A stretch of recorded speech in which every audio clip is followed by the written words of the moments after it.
Hi, everyone. My name's Samantha Hudak, and I'm the marketing coordinator for the show. Thank you for joining us today for the National Indian Gaming Association's New Normal webcast. Today's topic is going to be on the election for 2020, post-election analysis with the National Indian Gaming Association. Before we start, I'd like to share a few housekeeping tips. All attendees are on mute, but if you have a question you would like to ask during the webinar, please type your question in the Q&A box or the chat function. This session will also be recorded and sent to you through email and will be available on our website under the Education tab. I'd like to now introduce Victor Rocha, Conference Chairman of the National Indian Gaming Association. Thank you very much. Good afternoon, everyone. My name is Victor Rocha. My co-host is Jason Giles, Executive Director for the National Gaming Association, and this is a new normal welcome. This morning, America woke up to an evenly divided country. We still have an as yet uncertain presidential race. The control of the U.S. House and Senate are still up in the air, but that just gives us plenty to talk about this morning with the brain trust of the National Gaming Association. And good morning, everyone. How are you guys doing? Morning. Good. This is like a morning show for the National Indian Gaming Association. Let me grab my coffee and let's start off with like insipid jokes and stuff like that. So you know what? Before we go, let me introduce everyone. Obviously, our special guest is our glorious leader, Chairman Ernie Stevens Jr. We have our dear friend Denise Harvey. She's on the Tribal Council from the Confederate Tribes of Grand Ronde in Oregon. She's also Northwest delegate for the National Gaming Association. We have our friend Pete Kirkham from Red Maple Consulting. John Harte from Mapetsi Policy Group. John, did I say that right? Oh, he'll tell me in a minute if I didn't. Aurene Martin, Manager Partner for Spirit Rock Consulting. And possibly our friend Melanie Benjamin might drop in, but she has a council meeting, but I don't know if that's going to help. And good morning, everyone. How are you guys doing? Okay. Great. Doing great. Glad to be here. Welcome to Good Morning Indian Country. It feels like a morning show. So listen, on a serious note, how many of you guys watch the election? This is what we're here for. I think it's our role to help define what happened last night. Although, even though the presidential election and the House and Senate are still up there, there's still plenty to talk about there. So again, welcome everyone. Jason, did you watch it last night? Oh yeah, you better believe it. But I mean, yeah, I went to bed earlier than probably most because it was clear they weren't going to get done counting votes. But Went to bed. Yeah, about can't do that. Yeah, did you say counting or discounting? I don't. Counting. Right, counting. Okay, yeah. Well, sometimes it's hard to tell which way it's going this time. But I think for the industry, when I talk about there was a lot happening out there. We had races. We had referendums, initiatives, propositions. We had expansion, and I think the most interesting thing, and I think Pete and John, and I know you, Jason, also know. All the referendums and everything that ran across the country yesterday won. Everything won. So all the races in Virginia won. Maryland, sports betting. So John, Pete, are you guys there? I'm here. You want to have Ernie kick us off, Victor? You know what? That's a good idea. Yeah. Chairman? Mm-hmm. Okay, I'm right here. Can you hear me okay? I mean, yes, sir. Okay, good. His Well, team's on a little bit of a losing streak, but as long as his state comes through for us. okay, I'll take my hat off to all you.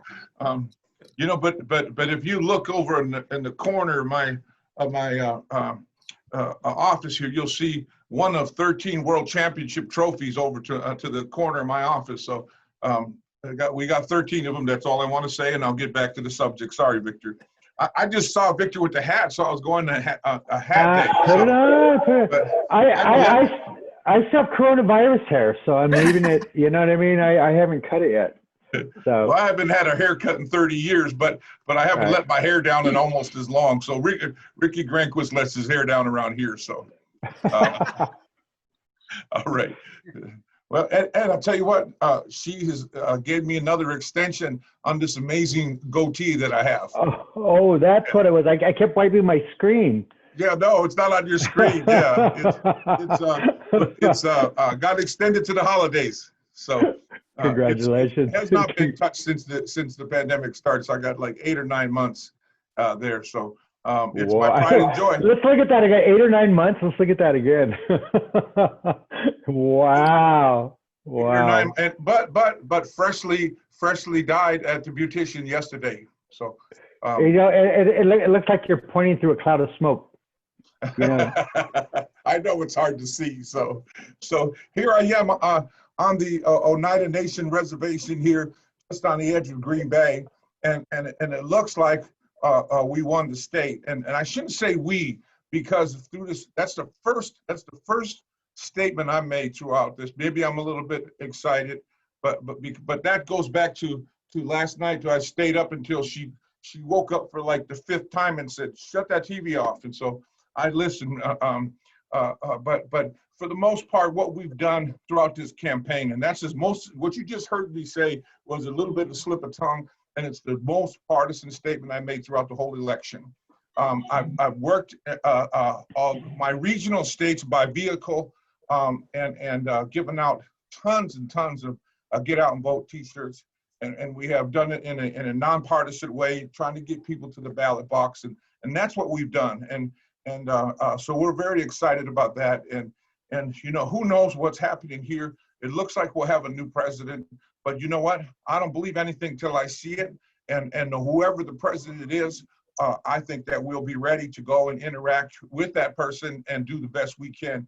And I think everybody knows, the different characteristics and styles that we are going to have as we going forward.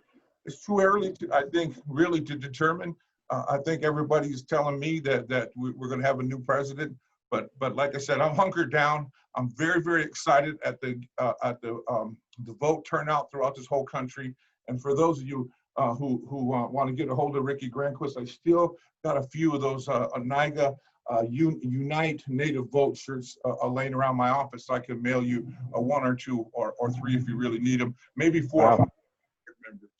Anyway, I'm excited. Again, I have to be careful with my excitement because I have the honor to be the chairman and chief spokesperson for a nonprofit trade association. And so what I'm excited about, for the record, is the amazing turnout from Indian country throughout this whole country. That's my excitement. Wow. You know what, Chairman? Thank you very much. And you know what? You're absolutely right. That really is the story, isn't it? Really, the get out the vote. I think all the way through, and especially yesterday and the last week, you're starting to see more articles and more news about the get out the vote, especially in Arizona, out in North Dakota and Montana. Aurene, welcome. So what is your take on the election? I'd love to hear what you have to say. Actually, I've been talking with some of the other panelists about it this morning already, and we've talked about it previously. We've been watching it closely. I think it's a huge surprise, the outcome so far. I think that conventional wisdom was that the Democrats would win by a landslide, or at least that was the feeling people were getting. The polling showed that there were going to be gains in the Senate and the House, and that is not what happened. We're sitting here waiting for the counts to come in, and it's going to be a squeaker in the presidential, or at least we're going to be waiting a little bit for the result, unexpectedly, I think. And the House gained, the Republicans gained seats, I think a total of 5 at this point. And the Senate looks like the Democrats have only gained 1 seat, so the Republicans will retain control. And I think that is a little bit of a surprise for everybody going into yesterday, what we thought would happen. But you did mention turnout, and turnout has been record. I think it's the most votes percentage-wise and number-wise in the last 100 years in the United States. So that's tremendous. That is amazing. John, what do you think about that? It's, I mean, say what you will, but President Trump brings his voters out. He pulls every last vote out there. it's amazing the vote totals that are out there for both sides. So that's what, you know, I guess it wasn't really a huge surprise to me. I came into last night knowing that it was going to be close. I didn't think it would be this close. And, you know, Aurene's spot on by saying that the polls were off, and in many races, they were way off. I mean, there were a number of those Senate races that were rated expecting to be close, and they ended up being blowouts. And the same with the House. I mean, you know, we never get a lot of good polling on the House district races, but again, folks were way off. I mean, I was watching Fox News last night, and I want to say around 10 p.m., Fox News called the House majority for the Democrats and said they were going to expand their majority, and it looks like they were far off. So yeah. Why is this? I mean, why can't we get information? Is it really that the Trump people that do have a silent majority that doesn't want to talk about it? That seemed to be the big issue leading up into this election, is that there's this silent majority that just wasn't talking to the press and wasn't talking to the polls and stuff like that. He is definitely speaking to people that either don't get polled or are you know, flat out not telling the pollsters what they truly believe. I was listening to the guy from Trafalgar who called 2016, and you know, this morning he said, you know, he didn't reveal how they do it, but somehow they are able to tap into some of those folks that the other pollsters missed. So there was someone else. Well, you know, like I was looking at, I think like everybody else, you know, you're looking at the numbers the day before, and I think at one point Trump, they had 4% chance and 96% chance of, and it just seems so far off that, you know, I think a lot of us who were burnt in the last election, we just learned to discount that and take it with a grain of salt. Pete, what do you think? What is modern polling just broken and we can't trust it anymore? Well, there's a couple things going on. I'll stop me if I geek on you too much here about what's happening, but there's a few things happening. One is we no longer use landlines, all of us. We all have cell phones, so it's much harder to get a hold of people. People are much less willing to pick up the phone because of all the telemarketing we've experienced over the last 20 years. We don't pick up the phone anymore, whereas 20 years ago we did pick up the phone. So there's some technical things going on there. The younger generations, you know, we're all going to date ourselves by talking about those young kids, but they behave differently in terms of how they interact with pollsters, again, whether they pick up the phone. And then getting into the shy Trump vote, there's two things going on here. One is that I was not a believer in the shy Trump vote until last night. I thought it was overblown, but it clearly exists. And I don't think we know why it exists, but we can posit two reasons. One for why they wouldn't truthfully answer is it's just not socially acceptable culturally. The cancel culture is out there, and people just feel like they want to get along with their neighbors, they want to get along with Uncle Bob or whatever, and they're going to keep their mouth shut, and they're certainly not going to tell a stranger how they feel about the presidential election because they feel like they can be canceled. I think that's true. The second thing, this is not a shy Trump vote, but this gets to the Trafalgar thing. If somebody has not been registered to vote before, you can't poll for them. I mean, so let's say they got registered 30 days out or 60 days out, there's no voting history. They're not going to show up on any of your screens. They're not going to show up in any of your voter lists. You're just not going to get to these people. So there are people being missed. So I don't think we know enough about what happened last night other than to say it was a big miss. I'll give you some examples of how it was a miss. I know for one senior Democrat in Florida who won by 6 points, their polling, this is coming from the chief of staff, their polling going into last night had them winning by 14-17. They won by 6 in a solid D district in Florida. I know from friends who have spoken directly to House Democratic leadership staff, the House Democratic leaders, this is Speaker Pelosi and others, were viewing internally anything less than a 15-seat pickup last night was going to be a disappointing night. They may lose 10 plus seats. It's just shocking how off the polls were. I know we've all talked about that. And where we go from here, I don't know. There's going to have to be something that's going to have to change because polling clearly is broken. It just seems to me that you know, with the amount of information that people give every single day, with the breadcrumbs that just leak from you and what you read, and you know, it just seems like the future really is with data collection and AI to really understand. You know, we can do it in the gaming industry. We can figure out who our customers are, but they can't do it in polling and stuff like that. Right. It just feels like it's antiquated. You know what I mean? Sure. It is, but the thing to remember is putting on my old political hack hat for just a second. A poll, it gets you in the ballpark. You're reasonably close, but we all tend to assign too much accuracy to these things, number one. And number two, if you think about the last week of an election, I always liken it to a sine wave. You know, things are sort of cyclically going up and down and up and down. And we caught President Trump and the House Republicans and Senate Republicans on an upbeat. You know, election day was an upbeat for them. 2 days before, people may have been depressed and it wouldn't have happened. So there is some little bit of periodicity in terms of one day it's a great night for Republicans, and if it were held the next day, it wouldn't have been. So there is an element of chance to this. These things are not as accurate as we're all led to believe. Right. Victor, one real quick additional thing on the polls. I mean, it's what is puzzling is that the polls were fairly spot on in 2018, just 2 years ago.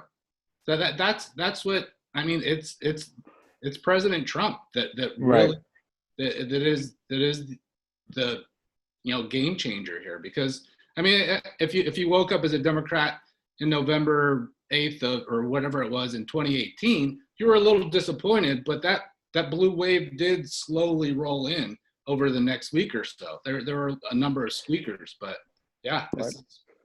Go ahead, Pete. So the other thing is we talked about the high turnout, and that's actually, no matter who wins this election, that's a fabulous thing for the American public. A record turnout of participation in democracy. We've all been talking about how bad it has been that nobody's participating. Regardless of the result, we're going to get something that the American people voted for, and the vast majority of the American people voted for or voted in. That's a good thing. But when it comes to polling, remember that polling involves modeling and involves weighting of parts of samples. When you get to a huge turnout that's outside the norm, it is outside the experience of these pollsters and how they've built their models, things break down. And we are millions and millions of voters over what their models are used to projecting. So it just could be that the models just didn't work. They weren't built for what happened. Yeah, and also I think what you're seeing also here too, I think obviously President Trump is not a normal politician, nor can he be fit in any of these molds. And I think all these polling show that he is the anomaly that he is when it comes to politics and elections. Denise, what time did you go to bed last night? Well, I gotta say, I'm probably between, I don't know if anybody else, but other than you and I, Victor, that are on the West Coast. So we got to stay up and watch as much of the results as we could. So I was probably up till about midnight, which would have been, 3 a.m. in Washington, D.C. So grateful that I was able to, probably stay up and watch a majority or listen to a majority of what was occurring. So, go ahead. I was just going to say on the polls and the unpredictable assessment there, I think it all comes down to, running an election during a pandemic, which all of us, it's an unknown. We saw it in our tribal elections, not even knowing how we were going to campaign and what the results were going to be. I think that also attributes to the amount of people who voted, because people are kind of stagnant and they're at home and they can, they have time, and not let alone with all the controversy and Trump's or Biden's messaging. But I think a lot of the turnout And a lot of the changes that we saw and the unknowns really was due to campaigning during and having a voting process during a pandemic. Everybody's life is a little bit different, and everybody's moving about this country a little bit differently and thinking about things a little bit differently. So, last year when I thought of 2020, I never anticipated this is what 2020 would be like. I think it was something like iconic 2020. We'd be able to look back and, wistfully at a better world that we're leaving behind, but it's just been the opposite. But Denise, you bring up a really great point, which is about the pandemic and how that's affected everything. I think that's really, we've had we're all home. We've had a lot of time to ponder, our lives. There's a lot of challenges and disruptions. And I think that has a lot to do with it. I think, what's interesting is my tribe had our first meeting since the pandemic, and we did it outdoors. It was like a drive-in and stuff like that. And there was actually more people than we expected. They showed up, and it was totally unexpected, but I think it just shows a real need and a desire for people to get out and do something. And I think the pandemic is something that we're all doing, and voting, the election is something that we're all doing together too. So, but I think one of the most important things here is the get out the vote and the mechanisms that are in place there, which I think is very, very important. If you look at what happened in Arizona, it was an overdrive. mm-hmm. Yeah. It was really an overdrive on the level. And right now, Arizona, Mark Kelly, I know they called that race for the U.S. Senate. So, and that kind of brings up an interesting question is like, so right now we're still waiting. Now, if you read the paper right now, Biden seems to be having a little edge. You know what I mean? If you look at the numbers, you look at Pennsylvania, look at Wisconsin, he ended up winning Minnesota a lot. Biden won Minnesota. It was a lot stronger than they predicted. They thought Minnesota was going to be a lot more of a toss-up and stuff like. So what does this mean for Indian country right now? And then this is open to everyone. So right now we're just all in waiting and all suspension. I guess, there's that old saying is once Congress is out, then at least nobody can get hurt because they can't pass any legislation. So I guess right now that's kind of the situation, right? Well, Right. Denise, let me ask you, I'll start with Denise.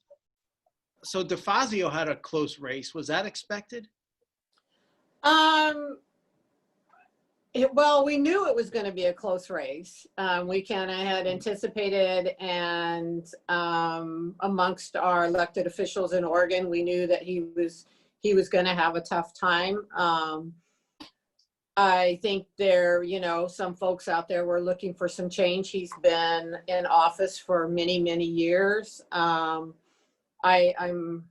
I'll just say I'm appreciative that he was reelected, because I think for us here in Oregon, having somebody with his amount of experience and knowledge and his positions, like on the transportation committee and things like that, is valuable for us. So, but we were aware that it was going to be a close election. Definitely was aware of that.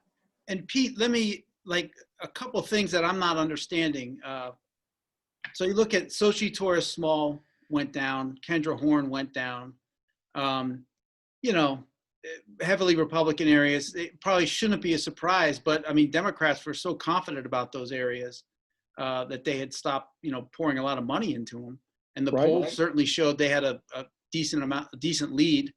But then you look at, like in Virginia, they lost some Democrat seats, and Virginia went, overwhelmingly for Biden. So I don't understand a lot of these, in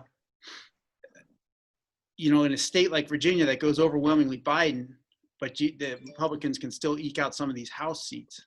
Right. Well, remember that the two seats that it looks like House Republicans won were Republican seats that were upset in 2018. Okay. So the Democrats took them from Republicans in 2018. So that's part one. And then the second thing is that in Virginia, the Democratic vote is driven really in like four places. The big one is Northern Virginia. So the enormous Northern Virginia suburbs. Then the Hampton Roads area, which is where I grew up, Richmond, and then Albemarle County, which is University of Virginia is there, but lots of movie stars there. Sissy Spacek lived there for a long time. So those are the Democratic bastions, and the rest of the state's pretty red.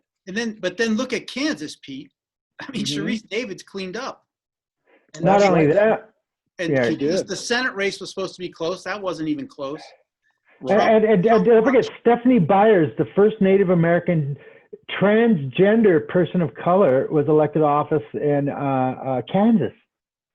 That's right. The country's changing. The country is changing. The country is much more accepting of people who look different than your prototypical American from 1776, and that's a good thing. You know, the country is opening up. I think Senator Scott talked about the healing of the Southern heart in a speech that he did earlier. The country is changing. It's moving on. Those are good things. With respect to Sharice David, she's ran a good race. And looking back on it, that's the sort of seat the Republicans should have been competitive in. They should have tried to win that one. But that's a hard seat. The Republicans don't really hold that one. If you go over the last 30 years, that's been a Democratic seat. Okay. Well, I would just say, Victor, on a national level, sports betting is going to take off now. More and more states. It passed in Maryland.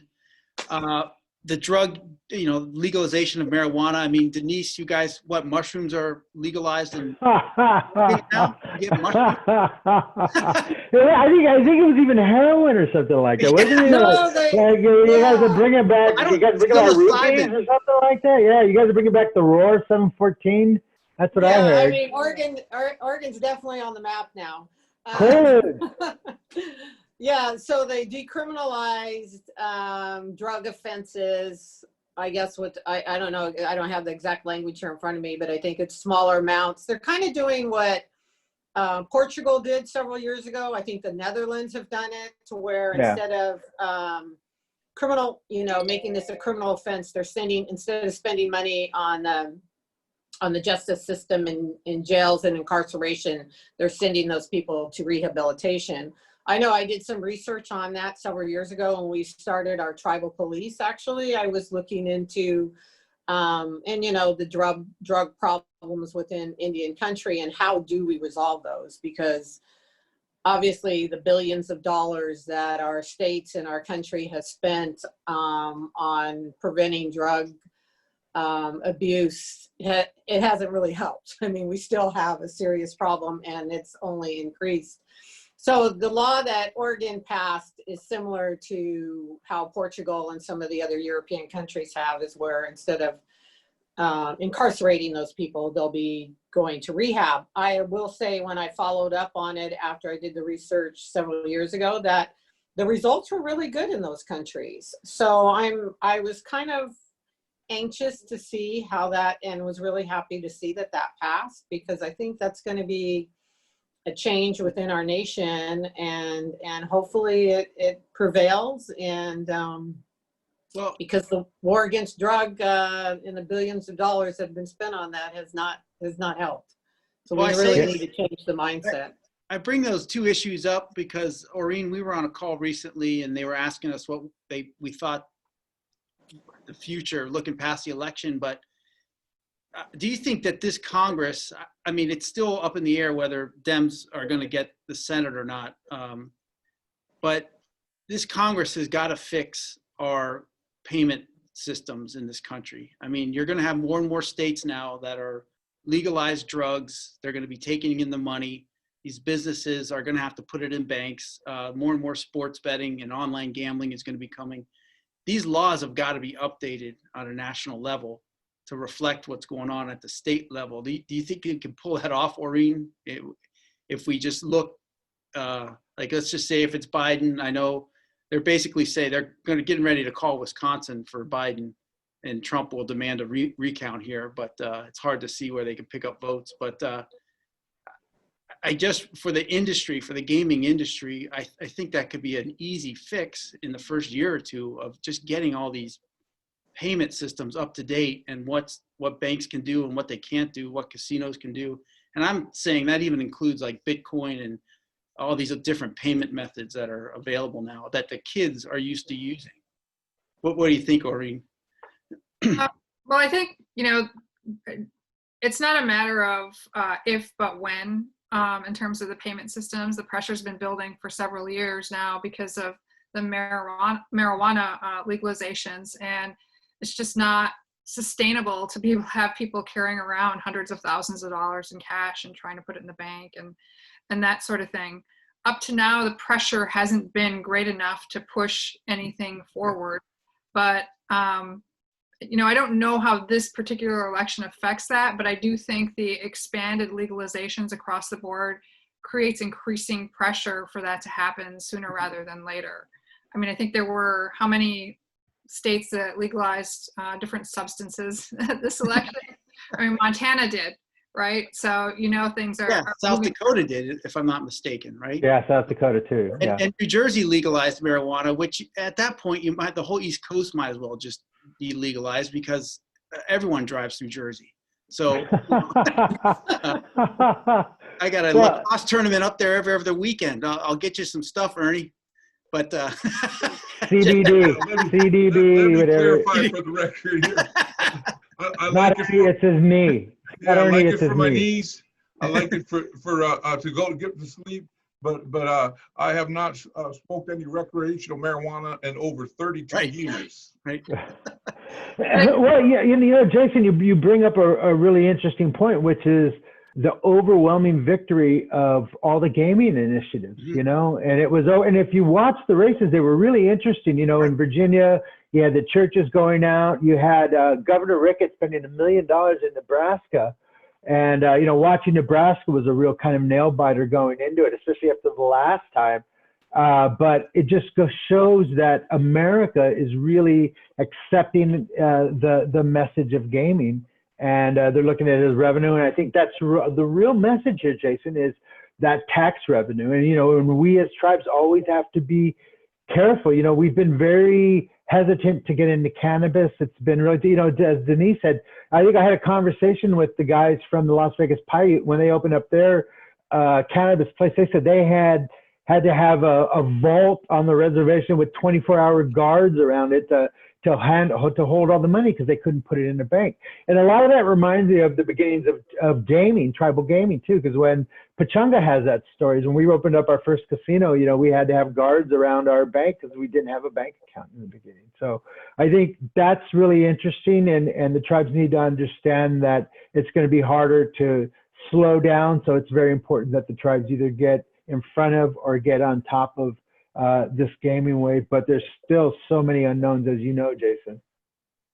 Well, so Pete, where do you think we stand on the Senate? I mean, Collins. Sarah Gideon just conceded, so Collins won. So right.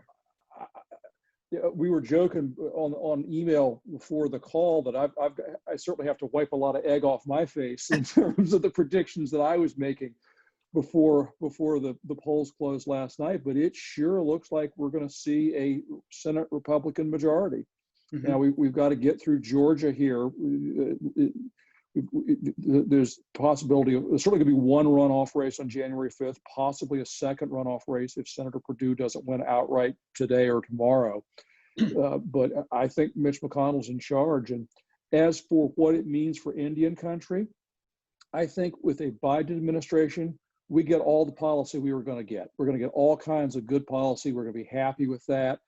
And with divided government, I guess it's a two-edged sword. On the downside, we're not going to get as much of money that we would have gotten if it would have been Democrats in charge of everything, because they would have just spent more money. We're going to get proportionally the same amount of money, but the pot's just going to be smaller. But on the good side, one thing to think about is how the Democrats were talking about moving legislation to repeal right to work. Well, that goes right at the Tribal Labor Sovereignty Act.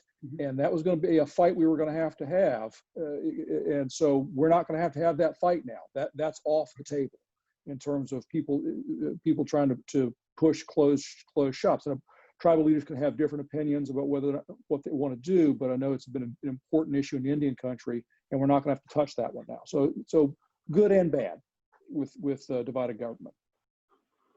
And just to clarify what Pete said, you know, if Biden is able to pull it out, I totally agree with you. We'll get all the policy we want, but it'll be executive policy. It won't be legislative policy.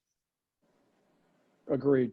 But I think the other thing to think about there is that in terms of appropriations in the budget, what we'll get coming out of the administration is going to be vastly better than what we've been getting under this past administration. So from the starting block, we'll start out at a higher number, and that helps us on the appropriations side in Congress.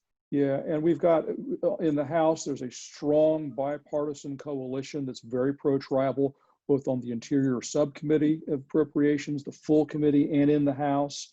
And then in the Senate, we've got Senator Schatz and Senator Murkowski that look to be ascending to the chair and ranking membership of the Senate Indian Affairs Committee. We think that's going to happen. They're going to be very engaged. So I feel good about where we are, but Aurene and John are right. It's going to be hard to move policy in a divided government sphere. It's going to be executive action. And follow up on this real quick is we're going to have the largest ever Native voice in the U.S. House of Representatives. With, we have both Congressman Cole and Mullen reelected, Sharice Davids and Deb Haaland reelected. But we also have Native Hawaiian Kai Kahili elected in Hawaii, and Yvette Harrell, who is replacing a true champion of Indian country in Xochitl Torres Small in southern in New Mexico too. But Yvette Harrell, she has worked with tribes there. She's a member of the Cherokee Nation. And we are going to have to educate her for sure. But, on both, we got 3 Democrats and 3 Republican Native American members of Congress, which is pretty historic. Yeah, I kind of feel like just having those people in those positions is good for Indian country, but not only just due to the historical events that have happened and the devastation that happened at the Navajo Nation with COVID and the recognition of the disparity between the trust responsibilities that the nation has had. I think people are much more open-minded to learning and being educated on that, and much more aware, which those have all been devastating things for us, but they've actually opened the minds to the people that are in those positions to make those decisions for us. And I think that trust responsibility is, people are much more aware of that now. And I'm hopeful, and I'm thinking if, Biden prevails, I feel like we will have a Senate, and that will be more, not to be too optimistic, but I feel like they'll be a little more open-minded and wanting to work together, because I think that will really be the message as we see everybody so divided across our country, that has to change at some point. We can't continue down the road that we've been on, and I think in the end that will be beneficial for Indian country. At NIGA we work with both sides, and we've always been good with that, and worked really hard to maintain those good relationships. So I'm hopeful, probably a little too optimistic, but I'll keep those thoughts and prayers, and hopefully that things prevail in a positive way, and we can all start to move forward. Well, I agree with you 100%, Denise. I thought one of the interesting narratives towards the end of this election was the fact that they were, a lot of the media woke up to the fact that not all Native Americans are Democrats. You're starting to see that there was more Republican voices out there, and they were loud. You saw them in the Navajo Nation. You saw them all over in places. So I think it's very important that people see that we're not monolithic and that we only vote Democrat. And I think that's, you can see the last 30 years, of tribal gaming has really made the tribes just much more resilient and much more focused. You know what I mean? And I think it really shows in this election that the tribes are just done a great job getting out to vote, supporting their candidates, and becoming real players. Instead of just being passive and letting the politics wash over them. So how did our Native American candidates? We talked about that briefly. Our friend Paulette Jordan didn't win. That was a shame. Who else was out there? Aurene? Rudy Soto was out there. I actually Oh, have Rudy, that's right. Rudy was out there. I saw that. Rudy was in the first district in Idaho, I believe. And he didn't win, unfortunately. no, he didn't. Darren Perry in Utah did not prevail either. Trisha Zunker, unfortunately, out of Wisconsin, great candidate, great background, school board president, attorney for the Ho-Chunk. I think she was a judge in the Ho-Chunk for the Ho-Chunk Nation. Lynette Grable, unfortunately, also didn't prevail, but as we noted, it was a tough year for Democrats. Republicans have done far better than we expected. So I think just the fact that we have people running statewide, running for national office is huge. I mean, we just didn't have that many people doing this before. And now we have people thinking that's something they aspire to do, they want to do, and it's terrific. And they have the support of all Indian country. You know, I saw this morning that our friend Kevin Killer is running for president of the Oglala Sioux on Pine Ridge. So I believe that's still going down to the wire, but I hope that happens. I know Kevin very well, and he's a really great man. But you know, I think the lesson here is that, you know, it's important that every cycle we have Native Americans running, participating in the process. And you know, we're starting to see, you know, Sharice Davis didn't come out of thin air. You know, I remember when she was in Las Vegas right before the election 2 years ago, and nobody knew, you know, as a matter of fact, I have her business card on my wall in my office, a handwritten her phone number and stuff like that too. So, you know, just getting out there and making sure they're hitting the pavement is important. And I think we'll see more Native Americans elected. I think it's just inevitable too. So, you know, so and then in the referendums, again, you know, kind of to circle back to sports betting. I think that's a really important issue that us in the National Indian Gaming Association, that we really have to pay attention to that the popularity of these gaming initiatives. And I don't know the numbers on yet. John and Aurene, were you guys and Pete, you guys watching those numbers? Was it overwhelming? Were they close? I haven't tracked those, Victor. Yeah, I haven't tracked them. I know we're overwhelmingly successful, but I just haven't looked at numbers specifically.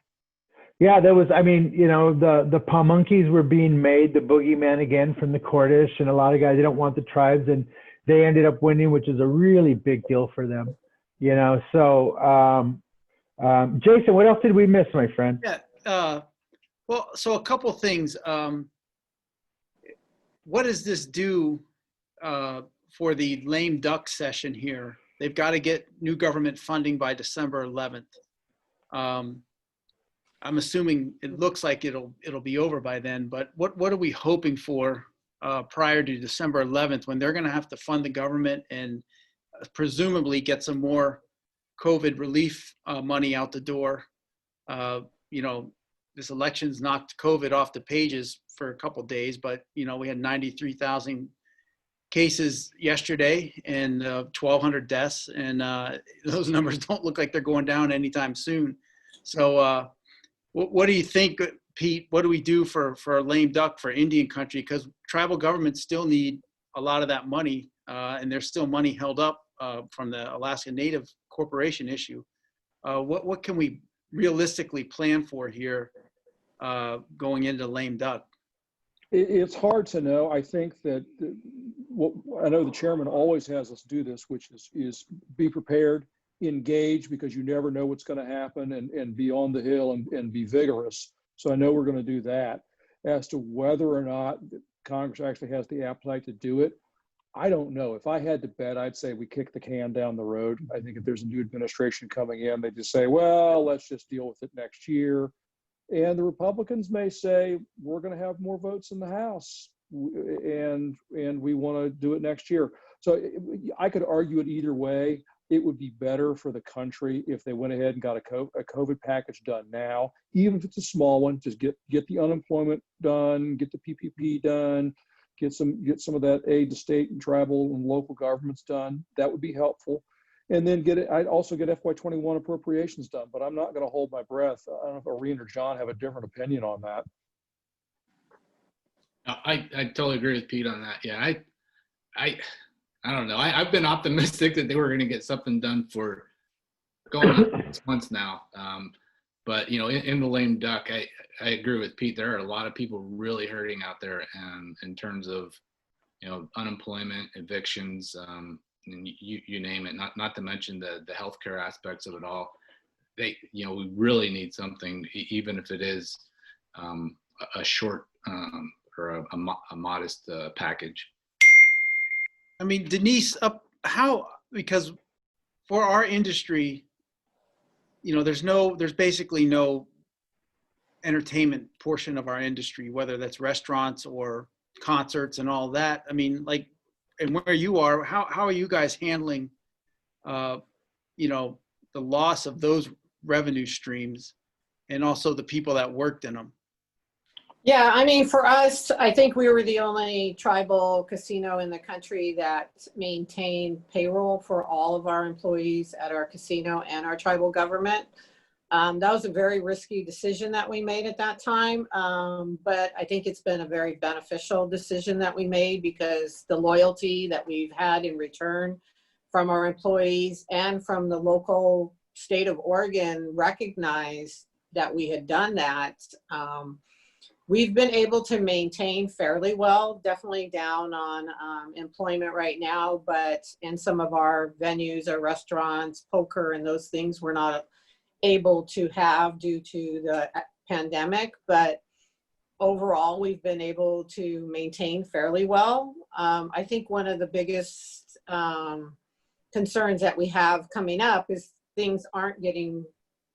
we're not going to be through this pandemic in anytime soon, and probably not for another 6 months or more. And having another funding opportunity would definitely be beneficial, but also, you know, extending the CARES Act funding, that, you know, we have to have that spent by December. And we need to be planning for the things that we're going to be doing January through June of next year. And we feel kind of, you know, your hands are kind of tied with that.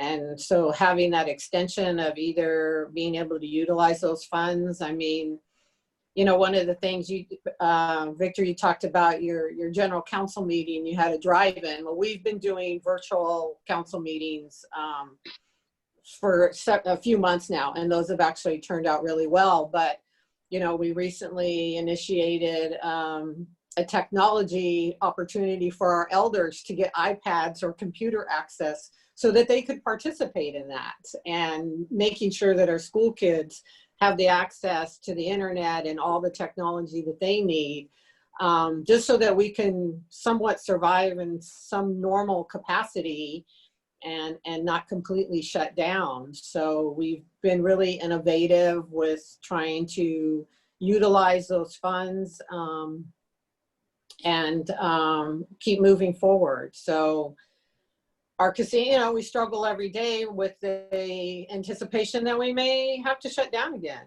We don't know, and that weighs heavily on us. But for the most part, we've been able to maintain pretty good, and I do believe if we could get an extension on those funds and the new funding source that's going to come up and help us through next year, would be great. Victor, this is Ernie. So, you know, I think that when you have an observation like that at Grand Ronde, so much that they've done and been able to do, and if you look about across the country, you can see that if they still have a challenge, there's still much more challenge out there, even though they've been able to be there for their employees. we have people out there that were initially laid off or furloughed. I'm not sure how that works, but the one thing I do know is that so many people now, because you can't create this economy, recreate it. It's shut down, and people think like they blame it on their tribal governments that you know they took away their jobs, they took away certain funding, they took away this, but the pandemic destroyed it, and now we have to rebuild it. And that's why those funds are so essential to us getting back on our feet, to every tribe, because it's really sad when you see people have 20 years, 27 years, and they're cleaning out their office because there's no money to bring them back to work. And so we really have to help those tribes, whether they're big tribes, small tribes, you know, high market tribe, whatever. They all have their struggles, And that's what this money's there to do. So to get back to the, 35 billion, or to being the 11th highest employer in this country with Walmart and Target and Amazon, we got to work to do that. We have a lot of work to do. So whoever wins, we have to work with them. And I won't give up on anybody. I'm willing to work with anybody, but we have to go to work. And I think that maybe the Democratic administration is one thing, but what I told Ryan Zinke a few years back is that one of the best administrations as it dealt with Indian policy was the Nixon administration. And that's notwithstanding, keep it in mind, Clinton and Obama and all these other, I'm not taking anything from anybody. But the reason I told him that is because if we put our minds together, we can do this. And for Indian country, it really doesn't have to be about party lines. And so we have to be ready to do that. We have to be ready to to build our economy. In this case, now we're rebuilding it. Not back to square one. And some of our casinos, you see that traffic is good and we're starting to get on our feet. All the safety precautions are in place and we're moving forward. We got a long ways to go. We need the government to help us and we need our folks to be patient, but we can get it done. But again, it's a lot of work out there. And again, my feelings is when I see somebody go home and I go back just to clean out their office after they've been there for 20, 25 years. It's really a tough time. And it's up to the leadership in Indian country to not accept responsibility for the pandemic, but to rebuild because of the pandemic. Agree with you 100%, Chairman. Chairman, you're absolutely right. But, we've come such a long way. And I think that's why, we all know the importance of gaming. And the pandemic, has forced us to focus on the essentials of the business again. We're still at half power. We still don't have our hotels at full capacity. Restaurants are barely opening. They're running at half capacity. So we still have a long way to go. I think we've accomplished a lot. I think the unity of Indian country has been one of the benefits of this pandemic that I can see, is that people are and tribes are reaching out to each other and working together to get through this. And as challenging as it's been, I think and it's still challenging. I think there has been some upsides. I can see some from the 10,000 foot view, but gosh, we still have so far to go. Denise, as you say, and as you know. So as we begin to end this, so we still don't have a president, we still don't have a Senate, and we don't have a Congress. We knew this would happen, but there's signs that say, it's not going to be that bad. I think, it's looking a little closer that it's tilting towards Joe Biden. It looks like the Senate, it's going to stay in the hands of the Republicans, and the House is going to be the Democrat, but with a smaller margin. Is that correct? Aurene, I think that's right. I think we're looking at maybe right now it's looking like the Democrats only pick up one seat in the Senate. I think and I know Pete has the numbers on this. I think it's looking good for Biden on the presidential, but on the House side, the same. Your assessment was right. But one thing I did want to kind of build on with Denise's comments was, how well we've been able to do on a bipartisan basis with Congress. The investments we've made, like you said, Victor, since we've had gaming, to work with both sides of the aisle has really put us in a position to be able to work with both parties. And I think that's why we're going to fare so well moving forward. Pete, what does it look like in the Senate? Is it 52-48, or, is Tillis claiming he won, but. So where we are right now is there are 47 called seats on both sides. So we're at 47-47. So let's start adding from there. Sarah Gideon has conceded in Maine, so Susan Collins is going to win there. That's 48. We expect Senator Sullivan to win in Alaska. That's 49.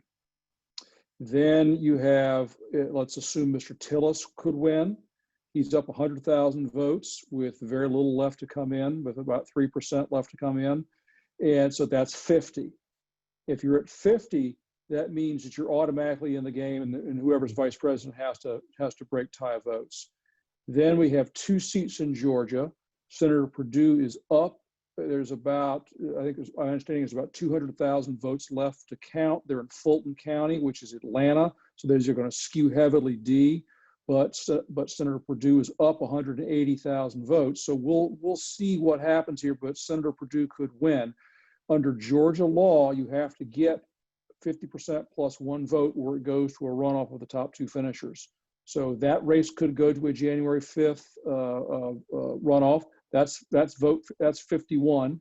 Then 52 is incumbent Senator Kelly Loeffler, who's running in a special election against the Reverend Mr. Warnock, who is a pastor of the church that both Martin Luther King Sr. and Martin Luther King Jr. Led. He led with about 35% or so in the runoff, and Senator Loeffler's at 28. So they will face off January 5th. So the election ain't over. We're going to see outrageous sums spent in Georgia for 1 and maybe 2 Senate seats. So high watermark would be 52 Republican Senate seats. So John, what does this do? Oh, go ahead, John. I was just going to say quick update in Michigan. That remains a very tight race, and I think most people that were looking at it expected it to be close, but not this close. But Gary Peters, the incumbent, it just went ahead by 1,000 votes. And I know when we started talking here about an hour ago, he was down by about 3 or 5. So right. Is he Republican or Democrat? Democrat. Yeah. So that would be a Democratic hold. Yeah. Yeah. Yeah. Well, John, John James, who ran against him, is considered by both sides to be the best candidate in the country this year. Just that good. Mm-hmm. And so does this? I mean, now is Murkowski and Collins and what's left of centrist Republican senators? Does it shift? Does the power shift to them? Good question, Jason. I think not. But Pete and Aurene are the experts on that end, but I think no. Yeah, I'm the House guy pretending to know something about the Senate. So I'll let. So moderates are more rare than hen's teeth. Is that what we're saying here? Yeah. Okay, Well, it's good. too. Collins and Murkowski have bucked the party before. Right. Yeah. Right. So, So it just depends. So you've got Senator Romney, Senator Collins, Senator Murkowski.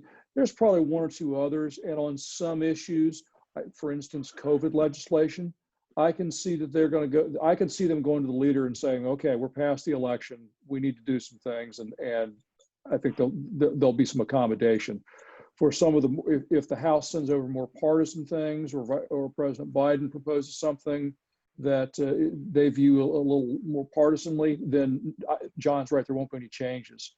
So we'll just have to see what happens.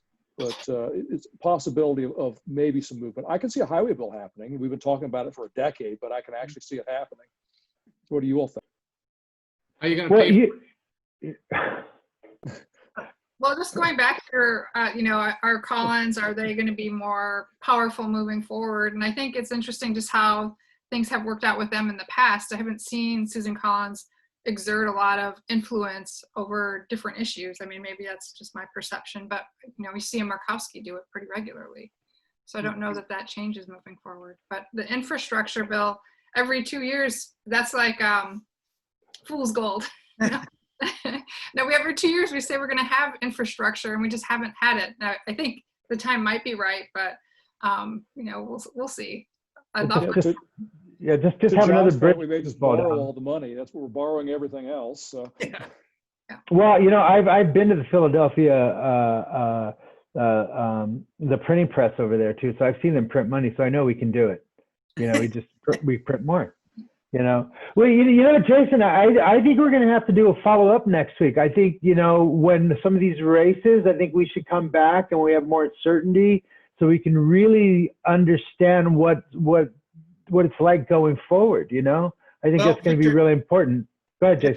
That's going to be next week is NCAI's annual conference, and NIGA has a big role in it at our gaming subcommittee, and we'll probably talk about some of this at our gaming subcommittee, but certainly later in the week, next week, maybe we can schedule something.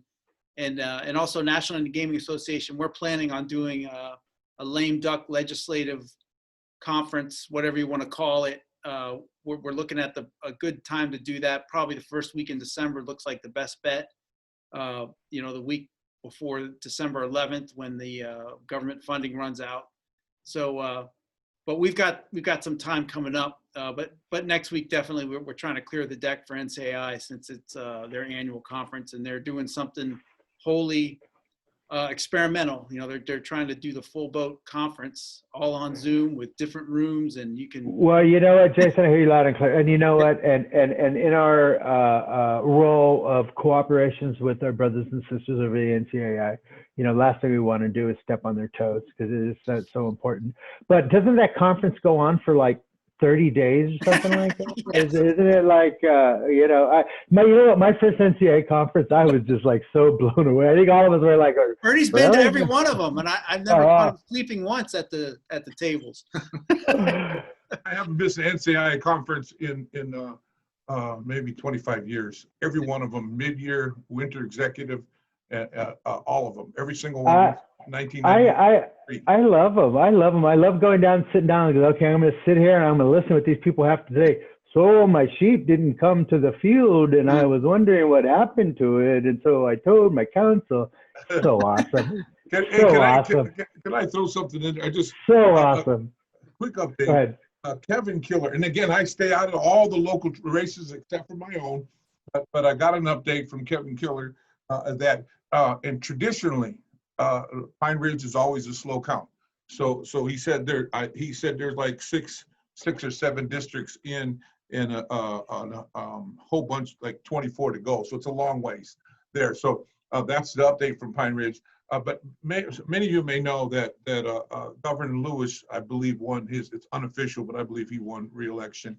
But if the thing about, again, I stay out of the local elections, but I saw him on his website or on his Facebook, and he mimicked President Obama doing the left-handed jump shot, because Governor Lewis is a lefty, so he made the jump shot. Then they grabbed the coffee and said, "That's what I do," But I got to watch that. I was entertained by that. But again, I apologize if I don't want to sound partisan. I was only talking about my local community here in my state.